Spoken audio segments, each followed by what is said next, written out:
Hi good morning எல்லாருக்கும். பசங்களுக்கு school start ஆயிடுச்சு. இன்னைக்கு லஞ்சுக்கு பாஸ்தா தான் பண்ணி கொடுக்க போறேன். ஸ்நாக்ஸுக்கு ஸ்ட்ராபெரியை வாஷ் பண்ணிக்கிறேன் நல்லா, பேக்கிங் சோடா அண்ட் சால்ட் போட்டு.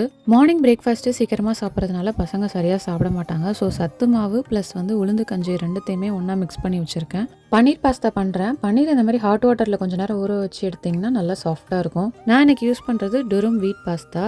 கொஞ்சமாக பட்டர் ஆட் பண்ணி ஃபைனாக சாப் பண்ண onion, ginger garlic paste add பண்ணிக்கிறேன். கொஞ்சமாக தக்காளி, chilli powder, garam masala, salt எல்லாத்தையும் ஆட் பண்ணி நல்லா வதக்கிக்கோங்க. நான் இன்னைக்கு இந்த டொமேட்டோ பேசில் சாஸ் தான் யூஸ் பண்ண போகிறேன். வெறும் tomato, garlic, olive oil, pepper அது மாதிரி தான் இருக்கும். ப்ரிசர்வேட்டிவ் எதுவுமே கிடையாது. இதில் தாராளமாக யூஸ் பண்ணலாம். பன்னீர் ஆட் பண்ணிவிட்டு ஃபைனலாக சீஸ் ஆட் பண்ணிக்கிறேன். ஸ்நாக்ஸுக்கு இந்த ஸ்வீட் பொட்டேட்டோ சிப்ஸ் தான் கொடுக்குறேன். இது அவகோடா ஆயிலில் பண்ணது. ரொம்ப ரொம்ப ஹெல்த்தியான ஒரு சிப்ஸ் இது. அதோட சேர்த்து ஒரே ஒரு டேட்ஸு 2 வால்நட் ஆட் பண்ணி கொடுக்குறேன். அவ்வளோதான், லஞ்ச் ரெடி ஆயிடுச்சு. பசங்களும் ரெடி ஆயிட்டாங்க. இந்த வீடியோ பிடிச்சிருந்துச்சுன்னா மறக்காமல் சப்ஸ்கிரைப் பண்ணுங்கள். இன்னொரு வீடியோவில் பார்க்கலாம். பாய்.